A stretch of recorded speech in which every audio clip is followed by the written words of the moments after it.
Hello and welcome to A Gypsy's Kiss, the book club. I'm Shelley Carney.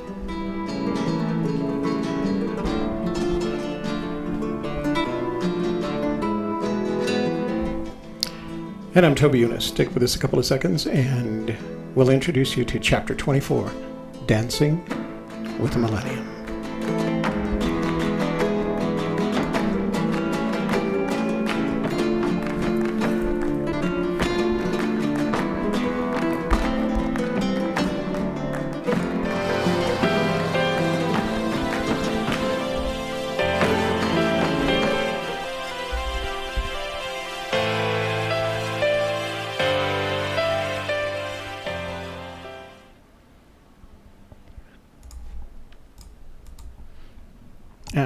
And we hope that you'll take a moment now to give us a like with a thumbs up and share this video with your friends and social media contacts. Let them know we are live and they can join us.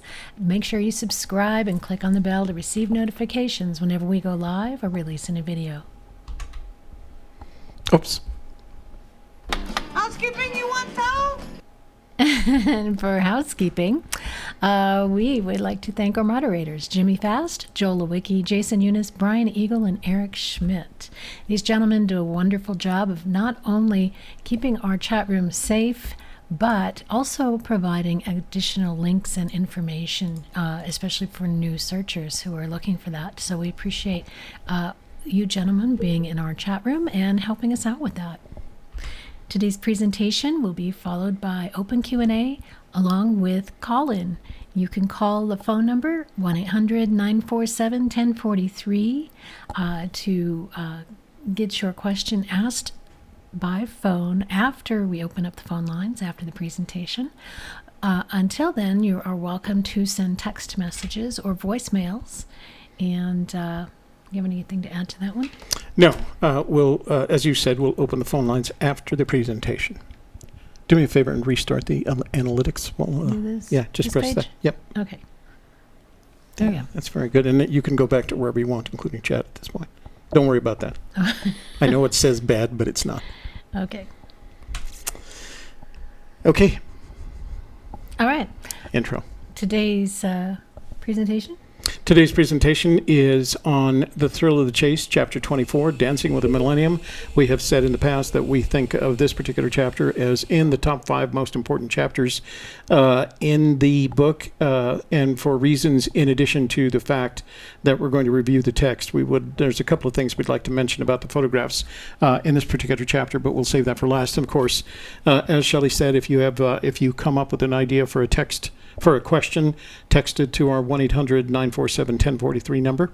And once we finish the presentation, we'll start with those text messages. And then, of course, if you want to call and leave a voicemail until then, you're welcome to do that as well. And then finally, once we open up the lines after the presentation, you're welcome to call the 1-800 number and we'll have a conversation with you about this particular chapter if you have any questions, okay? So I see in the chat room that Sean Martinez is in Albuquerque today. Oh, what's he doing in Albuquerque? I don't know, but hey, we are planning to get out and about right after the show and do some stuff. Yeah, so if you want to meet up, let us know. Yeah, that would be really, really great if we could do that. And the reason is, actually, we're going to leave right after the show. That's why we have to end the show at exactly, well, not exactly, but around 2 o'clock, because I ordered a new workstation for us, and it arrived today. Actually, it's on the FedEx truck being dropped off at my we are pretty excited because it's going to open up some new possibilities for us in the world of YouTube. In the world of YouTube and live streaming. We were leading edge already, but look out when we get this new computer. we haven't quite finished this. So you want to go on to, I'm going to go back to full screen, okay? Uh-huh. And again, that phone number that you can call, or that at the moment you can send a text to, is in our lower third there at 1-800-947-1043, okay? You ready? Okay, so this is The Thrill of the Chase, Chapter 24, Dancing with the Millennium, located on pages 134 to 139, and we are actually going to start with the photo on page 134 and the caption. But before we do that, how could I forget? Oh, so Vino. Vino bueno.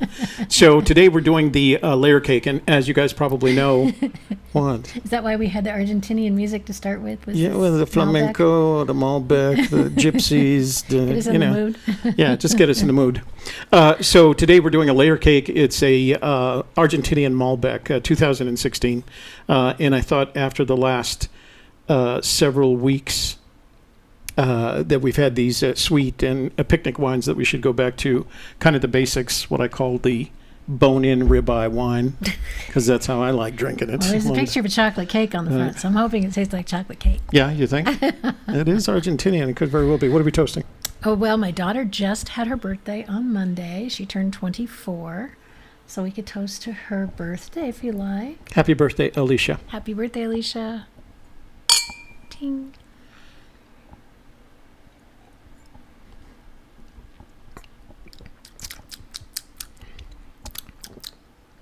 Wow. So that's literally a 180-degree turnaround from what we've been doing the last 3 weeks. It's hearty, it's robust, and it could tolerate a big bone-in ribeye.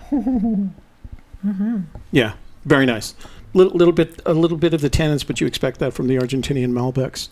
But I like mine to be a little bit more oaky, smoky, this one one's isn't. This one's got a very smoky. clean, it's got a very clean to it, clean taste to it, and very nice aroma. But it's got a nice aftertaste, fruity. Good wine. Good wine. Let me. So that's layer cake, Argentinian from the Mendoza region. Layer cake Malbec, vintage 2016. Not an expensive wine. $17 a bottle. So. Not that we're selling it. We're not. Yeah, we don't actually make money on the wines. So. Unfortunately. All right. So you wanted to deal with this caption first? Ataraxia is also drinking a Malbec, but oh, how nice. His or hers, I don't know if it's a man or a woman. This person, I don't know what pronoun to use, is Chilean. Oh. They're drinking a Chilean Malbec. A Chilean Malbec. Isn't We haven't had a Chilean Malbec. Haven't we? The other side of the continent. I mean, the other side of the continent, right? Ataraxia, would you tell us if you're a male or female, just so that we can refer you in such a way so we don't have to keep going? What pronoun you prefer? Yeah, which pronoun do you prefer to use? Exactly. Some people are different on that even. Yeah. Well, just whatever you like. Okay. So, you like the wine? Yes. Okay.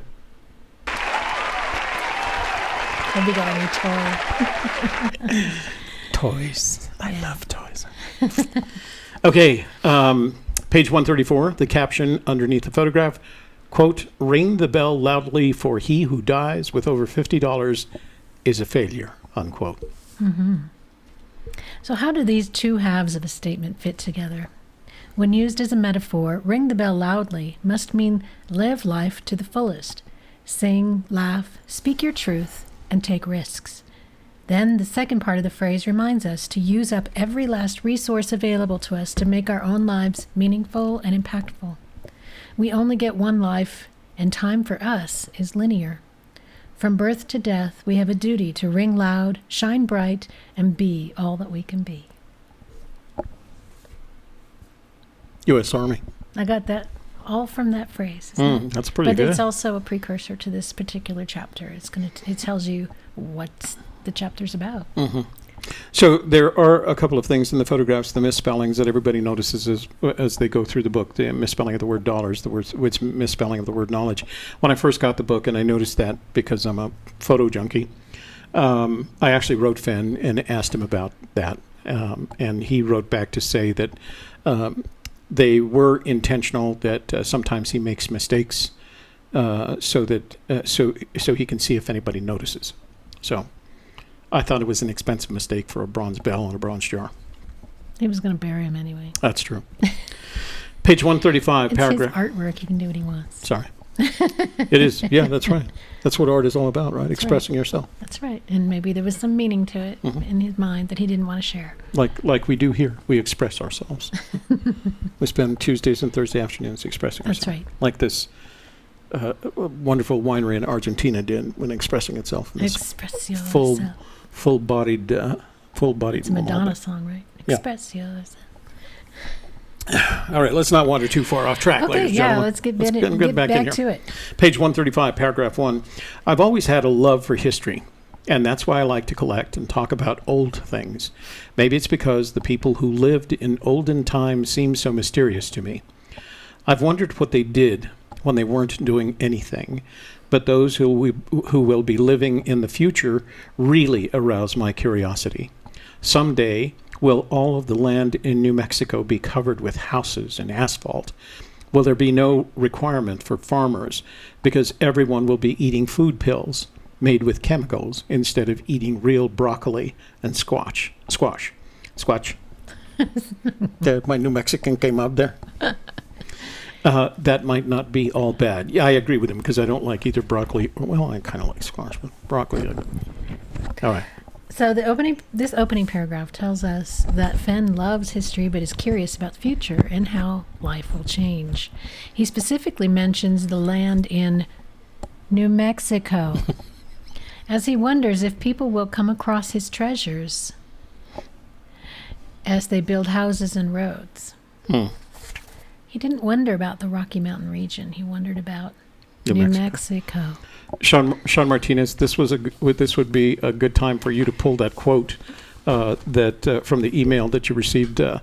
When was it? Last week, regarding Fenn's opinion regarding the future. That would be a good time to put in the chat room. I'm popping my peas here. Hang on. Don't pop his peas. Don't pop the peas. Do not pop the peas. Okay, better. Page 135, paragraph 3. Most of those thoughts discourage me because there may not be any more history in the making like there was in the past. And worse, what can one person do that might impact life 1,000 years from now? I've given that a lot of thought because little things can be so important in our lives. For example, do you know how long a piece of iron is needed to make a horseshoe? Those things are important, and I'm richer for it. So Forrest laments what one person can do to impact the future. Then he tells us twice that little things such as how long a piece of iron is needed to make a horseshoe are important. He explores how the past has affected his life and made it richer. I saw a interview. I watched it last night on The Daily Show. It was with Bill Gates. And something that Bill Gates does is he works with people on a micro level, especially people in Africa who are trying to make their part of the world better through farming and other innovations. And then when they learn new farming techniques, things that are going to work for them in their area with their weather, they teach it to the people around them, and those people teach it to the people around them. So when you think of Bill Gates, you think, oh, well, he's got lots of money, he could just give money away. But he does something more valuable. It's instead of feeding somebody with a fish, he's teaching them to fish. And this is how he is impacting the future through small loans and through providing seeds and education for people so that they can then grow on their own. They won't need him in the future. They can continue that work without him. So that's how he's impacting the future. And I think that says a lot about what one person can do. To impact the future. Mm-hmm. In a positive way. So interesting, the two things that Bill Gates and Forrest Fenn have in common is that they both have the time and the money to do whatever they can to impact the future. I'm not suggesting that anyone, Forrest Fenn or anyone else, is on the scale of Bill Gates, but in order to impact the future, it sounds like you need two things, time and money. So. Well, and the conscience to do it. Because you could sit there with all the time in the world and all the money in the world, and you could buy yachts and watches and go play poker and just have a merry old time. But there comes a point when that's just not enough, and you need to be of service And I wasn't talking about you. Yachts, watches, toys. I feel like I'm doing a good thing here because in 100 years, some student at some university is going to be researching this period in time and come up on the Forrest Fenn treasure, and they're going to have dug up all our videos from this period. Well, hello there, future student. You may want to pad your research with Bill Gates stuff instead of us. Yeah, we weren't doing this to have a great big impact for 100 years from now. Yeah. We're trying to squeeze a little bit of money out of YouTube is what we're trying to do. Yeah. Page 136, paragraph 2. Anyway, I've never been willing to stand idly by and be part of a forgotten history when I may be able to impact future events. My part will be very small in the big picture, but huge to me. Quote, safe upon the solid rock the ugly houses stand. Come and see my shining palace built upon the sand, unquote. Forrest likes to throw out quotes to summarize his thoughts. This is yet another way that he partakes in history, makes it his own, and passes it along to the future. He seems to tell us that his small part in history will be most beautiful, even though it may be covered over with the sands of time. Sean Martinez has written the quote here. The question is moot, Sean. This planet will not be suitable for habitation in 1,000 years. Book of Eli, baby. Thank you, Sean. Thanks for posting it. So that comment that he wrote last week is very different from what he describes here. It sounds to me like he has, in his book, he has a vision of a much more hopeful future for mankind in 1,000 years. And I think part of ensuring that mankind does have a good future in 1,000 years is really dependent upon what we do now. Because we can correct a lot of things. Now, we're never going to be able to escape the, massive environmental disaster, an asteroid coming out of from behind the moon. But there are things that you and I and all of us can do today to ensure the integrity and the quality of life for our children, for our grandchildren, 100 years from now, and 1,000 years from now. So, think about that when you go to vote and on the primaries in November. The primaries? The elections. Midterms. Page 137, paragraphs 1 and 2. Those words from Millet's poem tell my story best, and that's where I'm most comfortable.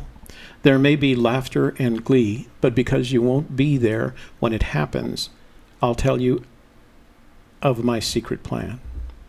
On many occasions at night, while my wife was watching Dancing with the Stars, I was making wax bells and writing words on them in elevated letters. The later bronze castings of the bells are exactly like the wax originals I took to the foundry. Bronze is a non-ferrous metal, meaning it won't rust or deteriorate in any way. One must pound it with a sledgehammer or melt it down in order to change its shape. All of my bells were cast in that material so I could bury them. Each one is signed and dated, or there would be no point to the madness. Some of the bells have clankers that I made from large copper nails taken from a 17th century Spanish galleon. Skippy's son, Creighton Fenn, is a professional deep-sea diver. He gave the nails to me. Forrest specifically made his bells out of bronze so he could bury them, and they wouldn't rust or change over time. The treasure chest is also made of bronze. Does that mean he buried it? The contents are not bronze, however, so the interior, along with the included gold, jewels, jade, and glass, could change over time, but not much. The autobiography that sits among the contents provides the same point to the madness that signing and dating the bells does.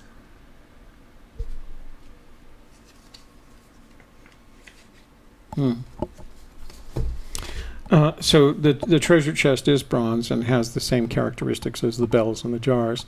Most of what he put into the treasure chest is not susceptible to the elements, the gold, the jewels, I don't know about the silver bracelet.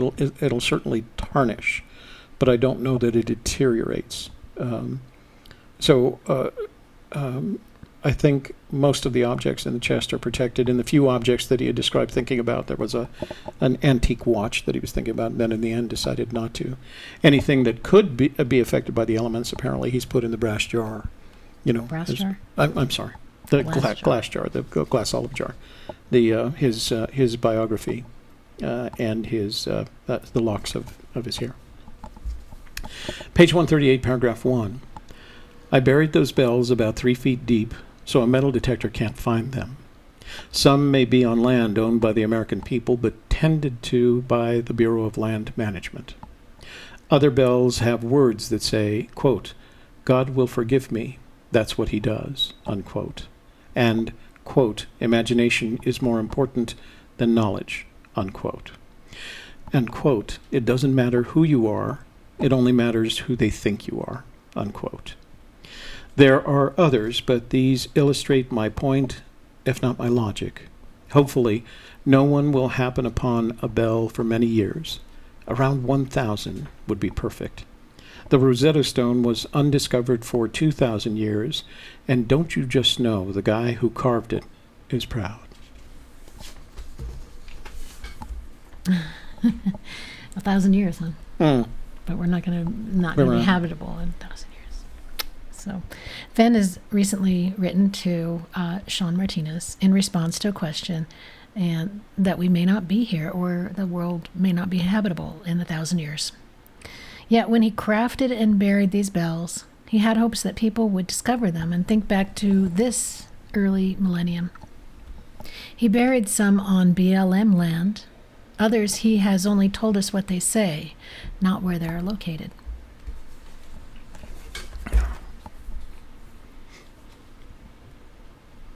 Page 139, paragraph 1. I'm also burying bronze jars for the same reason, about 8 in all. My friend, Tommy Hicks, who owns Shadoni Foundry, didn't know how to cast jars with screw-on lids, so I had to teach him.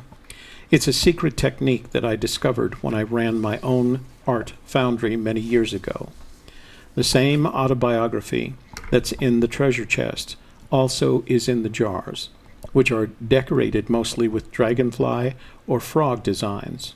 Frogs are kind of my specialty because I like to fabricate long legs and buggy eyes in the soft wax. Forrest rings his bell loudly, hoping that people in the future may hear it by reading his autobiography and seeing the bronze jars with screw-on lids and realizing the craftsmanship involved in creating them. Craftsmanship and foresight, perhaps even. Well, I imagine that, as people are digging for whatever reason, or the earth is moving, there will be a lot of things uncovered that, garbage dumps of the past.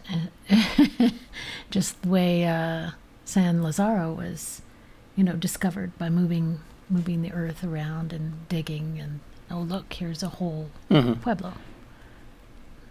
In one of his interviews, he said that the treasure will not be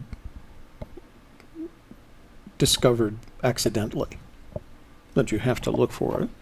But a lot of what he's described, if you think about it, the Rosetta Stone, the Dead Sea Scrolls, that $17 billion worth of treasure on that Spanish galleon that was recently discovered by the Woods Hole Oceanographic Institute mapping team. Dinosaur bones, cave paintings. San Lazaro.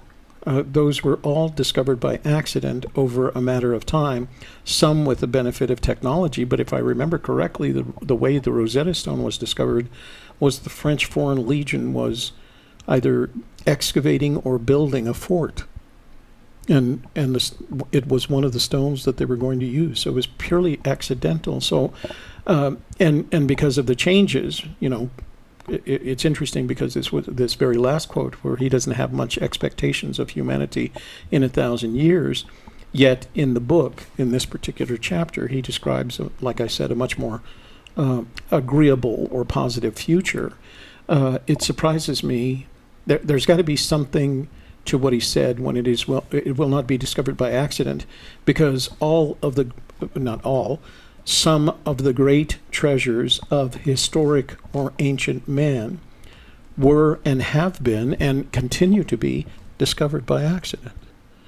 Now, is it going to have the impact of the Rosetta Stone? I don't think so, because there's the Rosetta Stone was important because it gave the ability for archaeologists and anthropologists to decipher Egyptian hieroglyphics using Greek and Sumerian. That's not in Fenn's treasure, and I mean, I guess you could analyze the coins and things like that, but it interests me that he talks about some of these objects that were discovered accidentally, some with and some without technology, but that in his case, his treasure will not be discovered accidentally.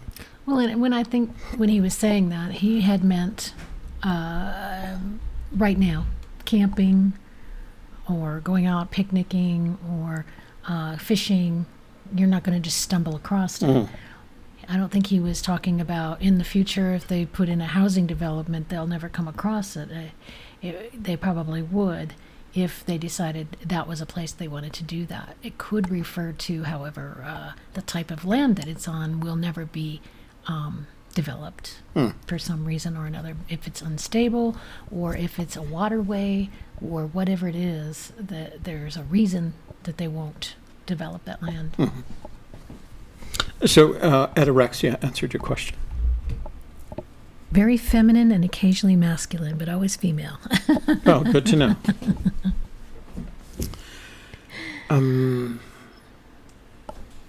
Did I miss something? No. Page 139, paragraph 2. So now I have to wonder about myself doing all of those things that others must think are so foolish. Is there any wisdom in trying to cause momentary excitement in some future millennium? I'm not sure I can even define history in those terms.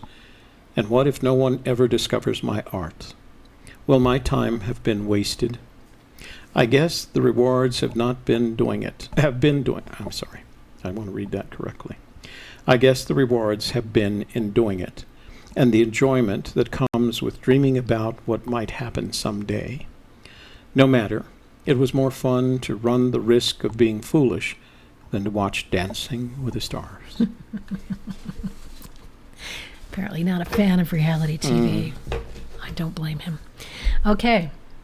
This hobby of Fenn's provided him with a finished piece of art that would stand the test of time, pride in his workmanship, and musings about who might find them in the future. He felt that was a better way to spend his limited time on this earth than watching television. Being productive wins out over being idle. Making something happen versus watching something happen shows us what is important to him and gives us additional insight into Forrest Fenn's character. The lesson to all of us is this: you won't do anything worthwhile that affects future generations if you spend your life watching from the sidelines. I believe that's one of the main reasons Fenn designed the poem, so that you must physically get out and search for it in order to solve the clues. Sitting at home won't earn anyone the treasure. Questions to ponder. Why did Fenn create and hide additional handcrafted pieces? Did he feel that the treasure chest would be found more easily and that the chase would be short-lived? Why did he tell us he buried the bells and the jars when he won't tell us if he buried the treasure chest? The treasure chest and its contents were purchased, collected, or found by Fenn, and hidden to be found through deciphering the poem. He crafted the bells and jars himself, buried them, and he didn't record where. Does the difference in monetary value between the treasure chest and his homemade art point to a difference in how the chest is to be found? Ooh, that is a very good question to ponder. Okay, so Ponder. A couple of things I can tell you from my experience of being an old guy. These are the words of an old guy, and it happens to be the old guy that is Fenn the artist as opposed to Fenn the businessman. especially if you're a small business owner, which effectively Fenn was. Because they have over in the grand scheme of history, businesses have a very short life.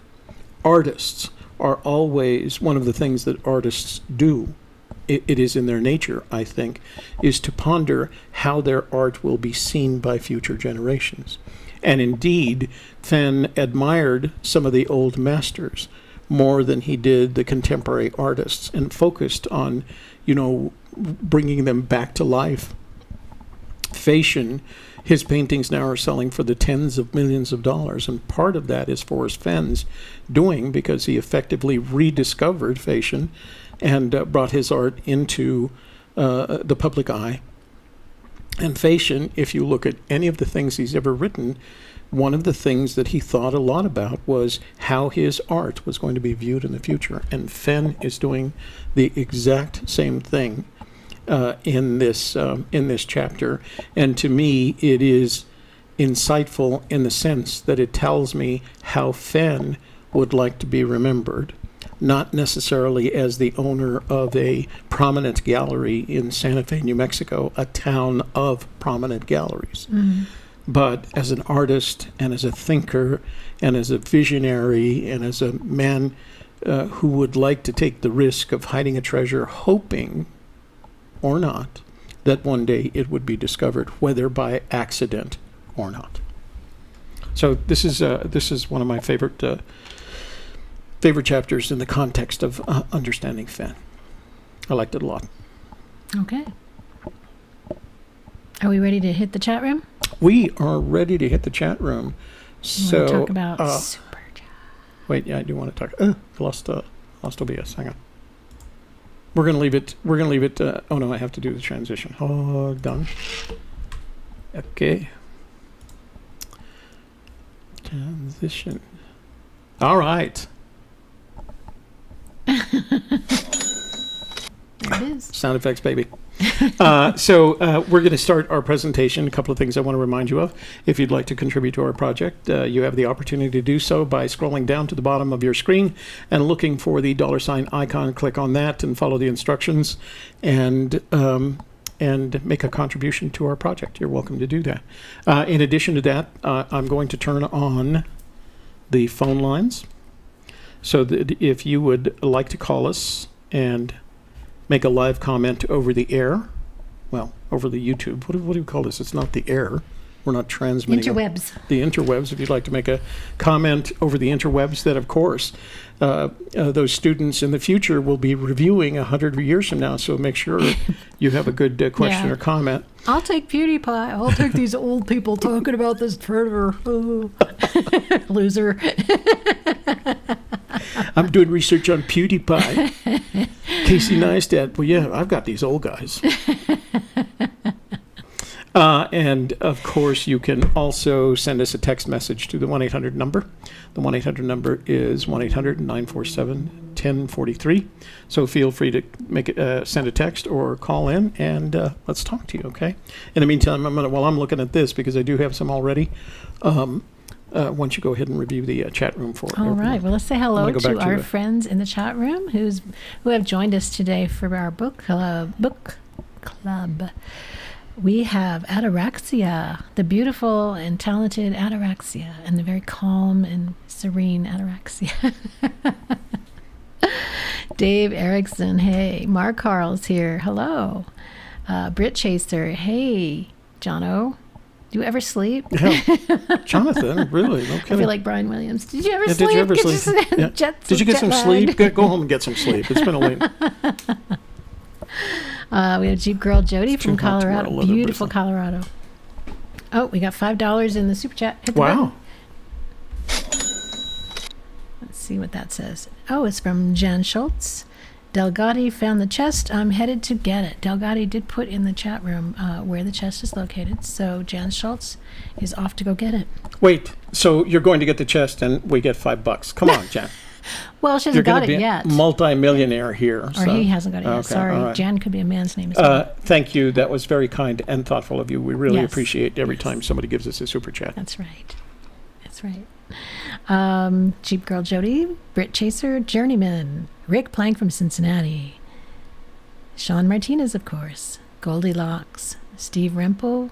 William Ortiz. Sam Leno. Any relationship to Jay Leno? Because I would like to visit his car and motorcycle collection if you are. Right. Wow. He's got like a huge museum of vehicles there. Mr. Bryce has made it. Eric Schmidt is here. Oh, that might be a first for Mr. Bryce. He's always Mr. mentioning. Bryce loves our show. Yeah, he's always mentioning that he doesn't always get to the live We stream. should have a sound for he loves our show. Applause or something. Hey.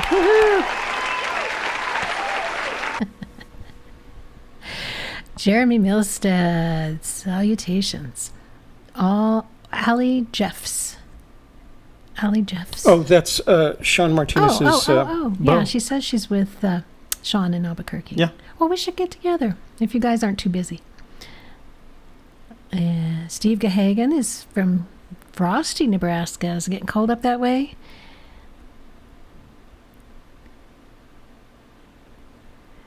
And Denise Bagley's here. Terry McKernan, hello. Copper Dan is here. Eric Schmidt says. So, Jan. Oh, another 5. For Jan, I was just teasing. You don't have to keep this. That was, again, very kind of you. Thank you. Jan Schultz. And I hope After the 30-day waiting period, Yeah. you'll get more money. Okay. All right. We're looking forward to it. We need some new equipment. I'll be Christmas time, yeah. Actually, what I need is a new desk to handle all this equipment. You got a new desk. I know. I'll just went all the way over to the Walmart for that. Over to the mall. Picked it up at the Walmart. Eric Schmidt says, FYI, a similar quote made by Errol Flynn. Any man who dies with more than $10,000 to his name is a failure. Okay. That was a lot of money back in Errol Flynn's time. By the way, guys, remember that if you're going to ask a question in the chat room so that we can actually have an easy time seeing it, precede your question by starting your question with the @ sign, and then the letter A, space. And what will pop up is a Gypsy Kiss. Click on that. And when you do that for us, it highlights, we get to see it highlight like Minotaur Moreno's is. It highlights it for us, and that way we know you're asking us a question. And again, I've got my phone here in front of me, and I'm just waiting for my first text message and or my first call. 1-800-947-1043. That's 1-800-947-1043. Let me say that again. Oh, shut up. Okay. Bill Kaiser's here from North Carolina. Bill, let us know how you're doing there in North Carolina. And Britt Chasers just sent us 19.99 pounds. Oh, that's right. They're not euro anymore. But Chaser, thank you. You guys are a class act. The community appreciates you. Ray, these spelling mistakes, they have to mean something, right? It's good intelligence, and like we said last night, it has to be analyzed in context, information value, et cetera, et cetera. You guys need to watch my show on Tuesday, because we're going to talk about all of these things on Tuesday, and how to judge whether or not you can answer the question. They have to mean something. You start with a simple assumption, and the assumption is that everything that Fenn has written or says means something. And then you have to start sifting it through progressively smaller and smaller screens.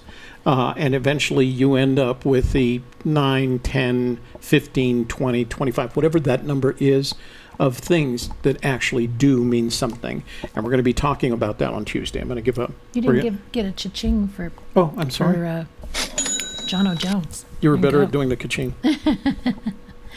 By the way, guys, if you have an iPad and you want to have just fun, download something called Boss Jock, BOSSJOCK. It is just the coolest piece of software ever. Anyway, side note. So Paul Ammons is fishing at the beach. Is that where warm water halts at the beach? So Don Tolbert. Welcome in the room, Paul. Don Tolbert's here. Not a day late, or $1 short, we hope. So the Delgado man is telling us where the treasure is located, and I appreciate his straightforward approach to this. Here we go. The chest is located on the left side of Coulter Creek, some 50 feet from the water and about 3/4 of a mile above the creek's mouth. A large pine tree which has a deeply indented blaze. After being cleared of sap and loose bark, you will find the chest. Yay. All right. So Jan Schultz on the way to go get that. Well, good luck, Jan, and anybody else who's going to look for this stuff, apparently. Alan Kay says, doesn't that woman on the bell look similar to the gypsy dancing? You know, when I saw that, Alan, my first reaction was that it reminded me of a pose. I'm a big fan of both flamenco music and flamenco dancing. And the first thing, when I saw it the first time, the first thing it reminded me of was flamenco, and a very common pose in flamenco dance. And flamenco has its roots in the gypsies. So it could very well be. We may even agree on that one.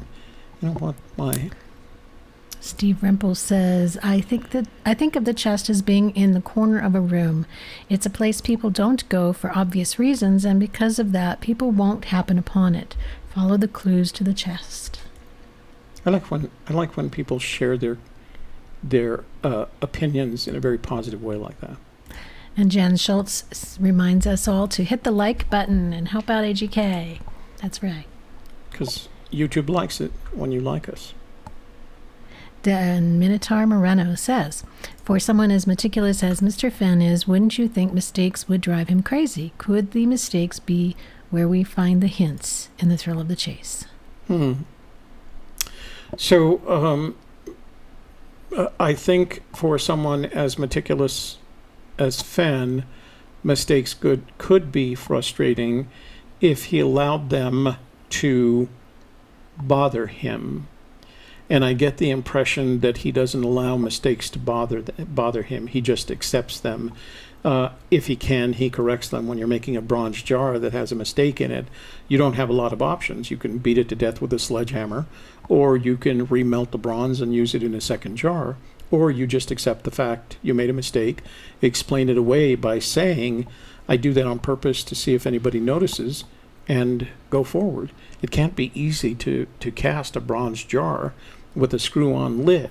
So that's a lot of work and effort, that went into doing something that has what effectively is a minor mistake, except for the people that are trying to analyze Fenn, because we spend time trying to figure out why he spelled dollars with an E rather than an A.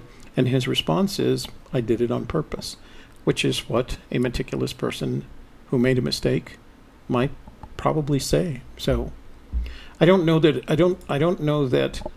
So one of the things about being meticulous, that OCD trait that I happen to share with Fenn, is learning to get over it as quickly as possible so you can move forward.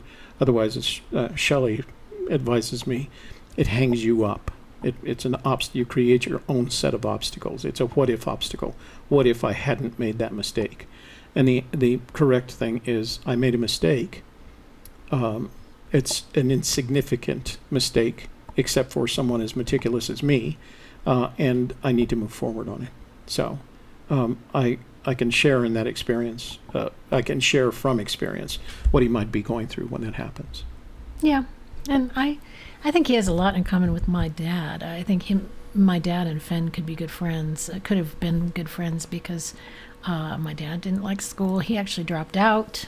His dad wasn't a principal, so he didn't have to stay in high school. He dropped out. So he never really was good at spelling, putting together high-quality sentences and that sort of thing. But because he preferred to be an outdoorsy person, and he always worked outdoors and spent a lot of time outdoors, and just like Fenn. So I would imagine that if he were to sit down and write something, it would probably have spelling errors in it, but we don't worry about it because, it's more important that you write it all than you worry about spelling errors. I have to look at it that way. So I got a voicemail from a lady, and I can't read it because she put her phone number in the voicemail. I'm sorry, I can't play it because she put her phone number in the voicemail. So I'm going to read the transcription, and I imagine it's correct. They're pretty good at transcribing. I'm going to go ahead and read this. My name is Patsy, and then she gives her telephone number, and I know exactly where Forrest's treasure is, but I'm too old to drive. I have vision problems, but someone wants to contact me. I'll tell you exactly where it's at. You can share the load with me. Thank you. So the most I can do, if you're watching, Patsy, is I can tell folks that if anyone out there is interested in getting Patsy's phone number to discuss with her her perception of where the treasure is and splitting it with her, send me an email message with a subject line Patsy, and I will reply to that message with Patsy's phone number. Okay. Ron Leake says, if Forrest Fenn came on TV and told the meaning of all 9 clues, in your opinion, how long will it take to find the treasure? If he told us right where it was, or he's just telling us the meaning of the clues. I think if he told us where and what was Warm Waters Halt, I think we could immediately go there and start finding it. So part of the problem is that we all know, including the person that just asked that question, is that super hypothetical. Forrest will never do that. Right. But if he did, it would take as long as it would for the searcher nearest that location that is specified by the clues that he translated to drive there, fly there, run there, or whatever, to recover the treasure. And if there is more than one, I want to be there to film it. Because it should be damned interesting. It would be a mad world. Yeah, that's it. It's like that, right? Yeah. It would be the mad Because that was a rush. That was a race as much as anything else. Yeah. Yeah. So Sam Leno says no relation to Jay. Oh, you know what? Hey, wait. Yeah. How sad. That's okay. We're still happy to have you, Sam. Brent Farler is here. Yo. Push this up. Oops. Come on, you guys, text me while Shelley's doing all this. Text me some of your questions so I can read them while Shelley's going through the chat room. World Famous Gamer says, I love y'all. My question is, could brown be capitalized because it's the name of a color and names are always capitalized? Thanks. As we'd like to answer those questions, anything is possible. We believe that there is a very good reason for the word brown to be capitalized, otherwise it wouldn't have been. And we have explored it in the context of it being a color more than anything else. And if you've looked at our past videos, that's how we ended up looking for lignite deposits. So it is possible, but then again, because it's capitalized, it could be a proper noun and represent, a person or where a person traveled or where a person lived, et cetera, et cetera. We can't give you a credible answer to that because we don't know. No, we don't know any more than anyone else at this point. We guess like everybody else. Eric Schmidt says, do you know where Skippy lived from 1946 forward? And I'm surprised that Eric's asking us a question because Eric, he's usually the one with the answers. You know all this stuff. From 1946 forward. No, I don't. The family seems to have some roots in either Temple, Texas, which would surprise me for Skippy. Yeah, because he was a diver as well, and his son was a diver, so they probably lived near the water. Yeah, you'd think that if they made their living as treasure divers, that they would live near the water. What a good question. I'm willing to bet if you found out where Creighton lived, you'd probably have a good chance of determining where Skippy lived. But it would, if you're treasure divers, you're going to want to live near the water, I suppose, unless you accept that into your contract for traveling, But I, if I had to make a raw assumption, I would say it's either in the Temple, Texas area, which is literally in the center of Texas and not near the water, or the West Yellowstone area where other members of the family resided. Jan Schultz says, A 71-year-old lady from Colorado found a 3-carat diamond in Arkansas at the Crater of Diamond State Park. Wow. My home state. Yeah. Well, that's awesome. Yeah, if any of you haven't, I'm sure she probably if you haven't been to needed it. Crater State Park, Crater Lake State Park. What is the name of it? It's in Arkansas.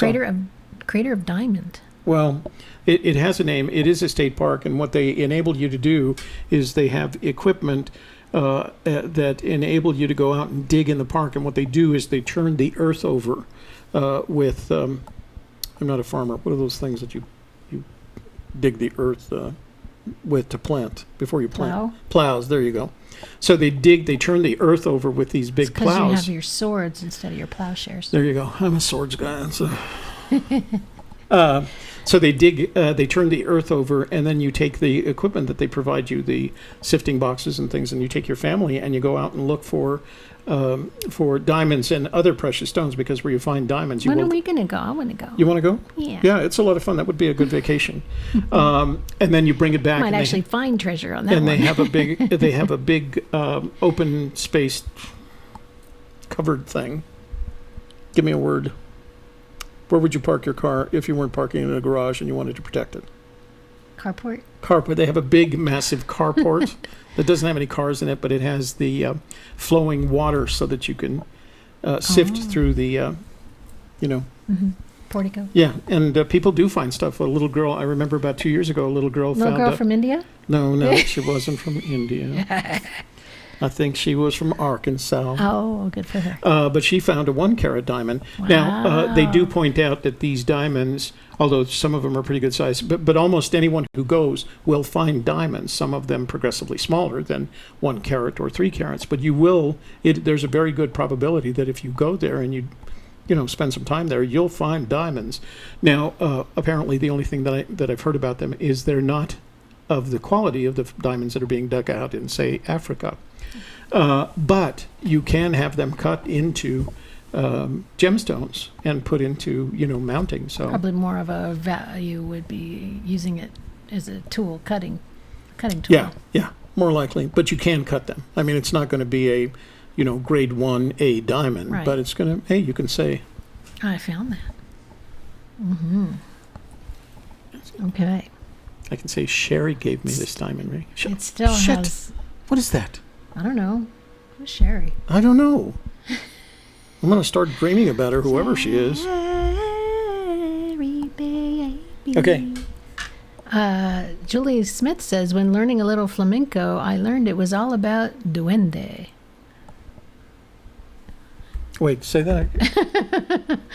Read that again. When learning a little flamenco, I learned it was all about duende. It is all about duende. So I have a text Whatever message. that is. It says, "Hi, Toby, it's Jason.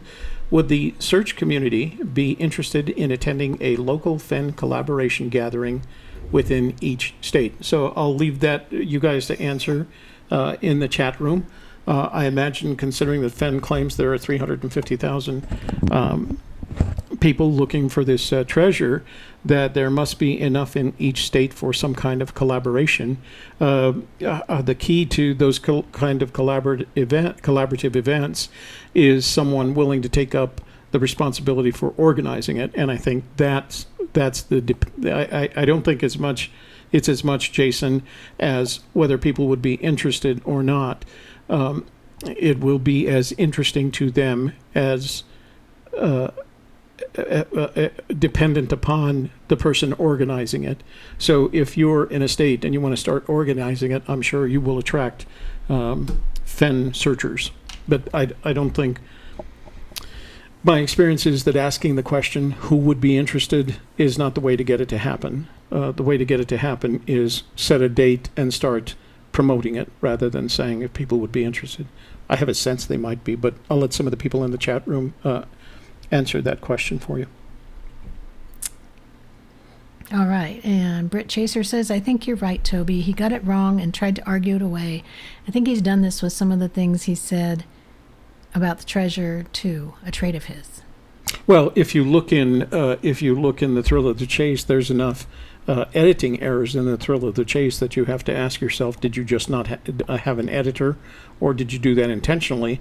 And some of them you can accept as intentional, but there's a couple of double sets of words. I can't remember one of the early chapters. There's a faux pas that's just the same two words repeated, one after the other, and that's an editing mistake. So we have Jason ICU in the room. Is that for intensive care unit or something else? Oh, I wonder if that's the same Jason just asked the question. Oh, I thought you were talking about Jason Dent when you said that. Oh, no, because he would come up as Jason. So because it can use it uses my contacts. Paul is here, also hey, from Paul. the UK. Oh, they should get together. Yeah, they're talking to each other. Oh, and so is Sam Leno. Well, look at that. Wow. I know there's a woman in the room that's from the UK as well. Yeah, but I can't everyone's remember her around. name right now. Yeah, we could have a whole UK contingent. Right. The Brits have arrived. That's right. They could have their own party. Yeah. Same. There's a Jason sing a collaboration in the UK, someplace around. Where did Jonas say he was from? Manchester. Was it Manchester? That's right, Manchester. Near Manchester. Right. That's the biggest city around him, probably. Christopher Wilson wants to know if you plan to call Patsy. If you plan to call Patsy. No, we're trying to get out of that because I don't know why. I don't know. I made the mistake of doing something crazy, and that was if I said that we'll go look for your treasure, but we'll charge you $1,000 a day and pay it in advance. I didn't think anybody would ask. We're still getting requests, so I don't know what to do. I will say it again here in case somebody's watching this video.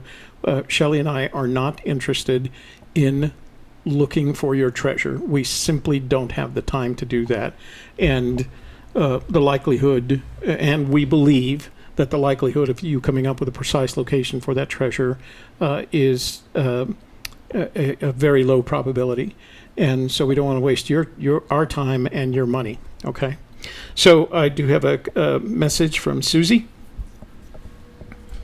Susie. Susie. Susie Q. Susie Q. Hey, Susie Q. Hi, Toby and Shelley. Baby, I love you, Susie Q. Everybody has their own song. I'm going to give you a rim shot. This is from Susie. Hi, Toby and Shelley. What do you think of the hammer nail reference? What about the ringing rocks near Butte, Montana? And I think she's talking about the clangers in the bell that he retrieved that Creighton, his nephew, Skippy's son, had retrieved from a Spanish galleon. Part of the book that we didn't read was he was watching the blacksmith create but that wasn't nails, that was the that was the horseshoe. Yeah. Okay. Hammer nails reference. What about the ringing rocks near Butte, Montana? I know from watching your videos. The bells. Yeah. I know from watching your videos, Susie, that you did explore that area when you were on your Montana recon.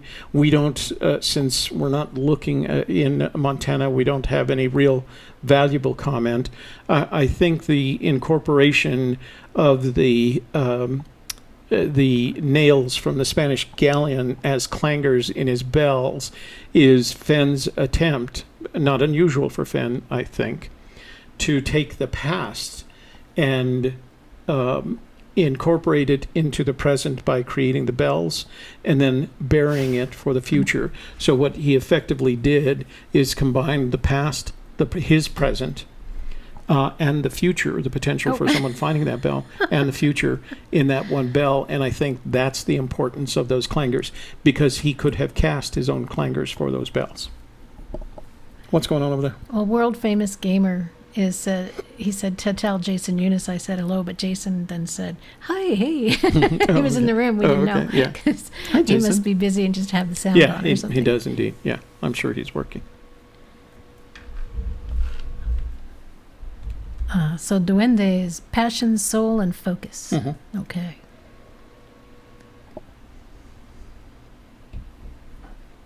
And Sam Leno is in London but has family in Manchester. Oh, nice. So we're getting these guys together. Well, the next time you go visit your family in Manchester, give Brit Chaser, give Jonah a call, and you guys can get together for a pint.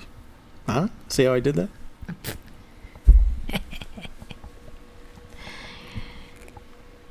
But make sure you take lots of pictures and share it with us. Yeah, lots of pictures would be fine. And then that'd send be them to fun. us so that we can show you It'd be guys fun. pictures of you guys having a good time. Yeah, we met on this chat room. Okay, I am going to turn off the hotline. Not that you guys used it anyway, but we've got to close up the show because we got things to do. Places to be and things to do, and workstation to pick up, baby. So we're going to have even more power to play with here in the near future.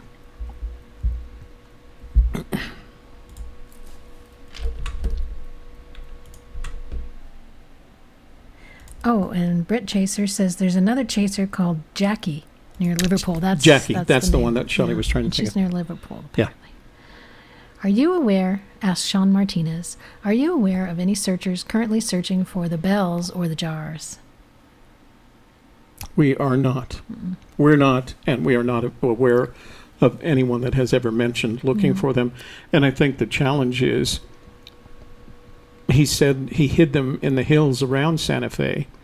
There is a lot of private property around there. You would have to do it someplace on BLM land to make it even possible. And then you can't find it with a metal detector because he buried them deep enough so that unless you had a high-end metal detector, you're not going to be able to find them. And there's no place to start. So, I really think he did it expressly for the purpose of them not being found anytime soon and being found sometime in the future.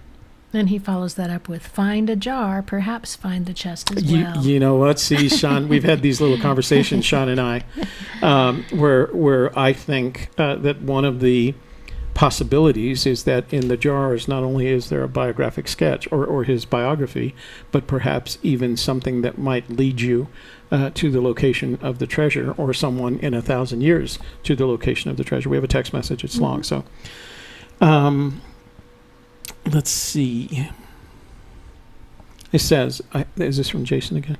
Yeah, it's from Jason. So, Toby, not my Jason, the other Jason. Toby, I shot you an email expressing some interest with the searchers that are not able to get boots on the ground. I have been talking to a lawyer on how we can secure their rights to anything that was found and via SAT so that I could have a constant online link anywhere in the mountains where service is unavailable. That way I can have a live feed in the customer search area. Anybody can contact me. Okay, let me make it a point here. So Jason was, I made a comment about this in a previous show saying that, we're not interested in going to look for your treasure, and perhaps there's someone else we can refer you to. And Jason was one of the two people that emailed me to. I'm trying to remember the searcher that was desperate to find someone. That the searcher was literally, standing there looking at the treasure, he claimed, and wanted somebody to help him. Jason decided to move forward with the potential for becoming a professional treasure hunter on behalf of people that don't live near the treasure and want someone to help them go recover it. And so he's saying that he's already contacted an attorney so that they can write a contract that secures the rights of anyone who's interested in having him search the treasure. And he's engaged Viasat, which is a satellite phone service, so that he can stay in constant communications once he's boots on the ground at the location provided by the out-of-state searchers, so he can help them get it. It has a live feed in the customer search area. Anybody can contact me. So if you're one of those individuals who is looking for someone who can go retrieve the treasure based on your solution, you can contact Jason. He has a contract, or his attorneys are developing a contract that you can sign and get some sort of agreement that protect your rights in the matter, and he'll go look for you. And you can contact him at jasonnorth.face@gmail.com. Let me repeat that. It's jasonnorth.face@gmail.com. Okay? So that's a good way to do that. Jason, thanks for providing that additional information. I think that's a good service. I think there are some people who seriously believe they know where the treasure is. We'll give you coordinates, because that's what we were saying. I used to make it as difficult as possible. Give me the exact coordinates, and $1,000 a day paid in advance, and people were still going, yeah, okay, let's do this. I'm going. I'm kidding. I wish I had the time. No, I'm not going to do that because that would make it. So, thanks, Jason, for sending me that. Okay, you ready? I am. We're done, I think. Okay, we have to be because we got to get going. Yeah. All right. Okay, so we're going to transition to what's happening the rest of the week. And I need you to do that. You need me? Yes. Tonight, the Softer Side After Dark at 7 o'clock Mountain Time, Toby and I will be talking about seasons of the heart and how do we move from either fear, sadness, or anger back to the doorway to happiness. Then on Friday at 1 o'clock p.m., we'll be releasing It's All About You, number 13. And tune in on Friday to see who that's about and what they have to say about the treasure hunt. Friday night, 7 o'clock, Toby will be here, front and center, for the Forrest Fenn Friday Fandango. Guess what? I got a fever. And the only prescription is more cowbell. Okay, and he'll be playing with his new toy, the Boss Jock. So be here and make sure that you're ready to text or call Toby on that 1-800 number, and we'll look forward to talking to you. And I'll be in the chat room. What else? That's it. We're going Okay. back to full screen. Great. Thank you so much for being here, for all your questions and comments today, and for that wonderful super chat, which we always love and appreciate. And don't forget to give us a thumbs up, share this video, and subscribe. Click on the bell to receive notifications. We know that you have a choice when you're watching YouTube, and especially the YouTube Fenn search community videos. So we do appreciate when you show up live to our shows and spend your time with us. Thank you so much for Gypsy Kiss, the book club. I'm Shelley Carney. And I'm Toby Eunice. Remember, Guess what? I got a fever. And the only prescription is more cowbell.